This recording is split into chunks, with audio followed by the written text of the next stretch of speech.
Hi, my name is Jennifer Durr, and I teach Middle Eastern history in the history department here at UC Santa Cruz. I also teach the histories of science and medicine. I'm a historian of the modern Middle East, which means that most of my research is concentrated in the 19th and 20th centuries. I've spent a significant portion of my life living in Egypt, and especially in the city of Cairo, and I work in Arabic. And I'm Dr. Elaine Sullivan, and I teach ancient history at UCSC. And I am an Egyptologist, an archaeologist, and I also consider myself a digital humanist, so someone who uses digital tools to investigate and answer humanity's questions. I have spent a lot of time, like Jen, in Egypt, although I've spent most of my time in Luxor, as well as the Egyptian Fayoum, working on archaeological projects.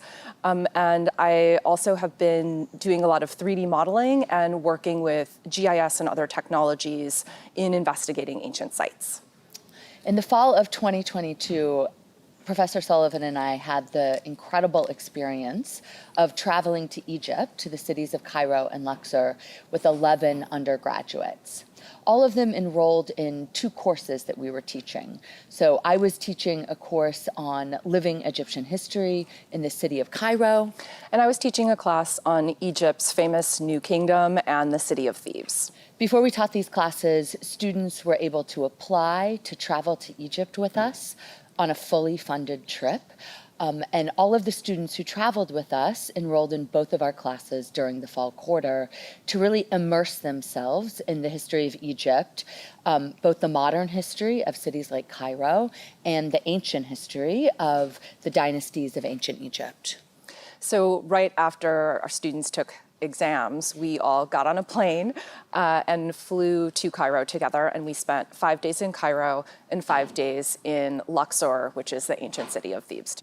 Our first day, of course, we went to the pyramids. And when we were in Luxor, we got to see just a set of amazing ancient Egyptian sites from the New Kingdom, and just really getting a feeling for what that history was like as a kind of life experience and a political history. Our aim with this trip to Egypt was to really bring alive Egypt as a place, as a culture, Egyptians as a people, for our students who took these classes with us. And so when we were in both Cairo and Luxor, we did everything we could to immerse students both in the historical sites and the history that we'd been studying in classes, and also in the daily life of what it was like to be in Egypt. So, we ate a lot of food, we watched the World Cup, we walked around the streets a lot. We really tried to do everything that we possibly could to both bring history alive and also to live life in Egypt. We took the metro, too. We took the metro. We took a night train from Cairo to Luxor. We walked through Islamic Cairo and had a really incredible tour of the historic sites of Cairo, followed by a few hours in the famous Khan el-Khalili market. I think about this trip as emblematic of the kinds of things that happen in the history department here at UC Santa Cruz, and also really important to how we teach our students to understand and to think about history. This was a trip that was intended to bring Egypt over thousands of years alive to our students, but also we wanted to really give our students a sense of how to use historical thinking to engage places that they hadn't been to, and to encourage the study of foreign languages like Arabic, and to encourage just a sense of fun and an appreciation for other cultures. And one of the things that Dr. Durr and I thought was really important was to get this trip fully funded. So our students got to come with us on this trip, no matter what their financial situations were. For some of our students, this was the first time that they had left the US. I think everybody would say it was an amazing first experience.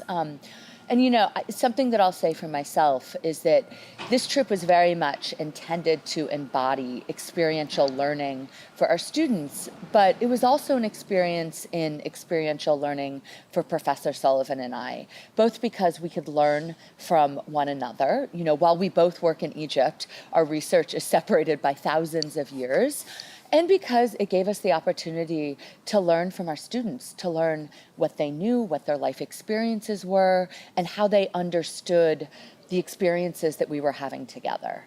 And one of the things that we both love about teaching in the history department is that there are so many faculty who are just as excited about doing these kinds of experiences with their students, who are offering summer programs, who have internships, who are already working with students here in the community, and thinking about working on trips abroad with them as well. You know, I think for the uninitiated, people tend to view history as only relevant to things that happened in the past, or only a study of the past.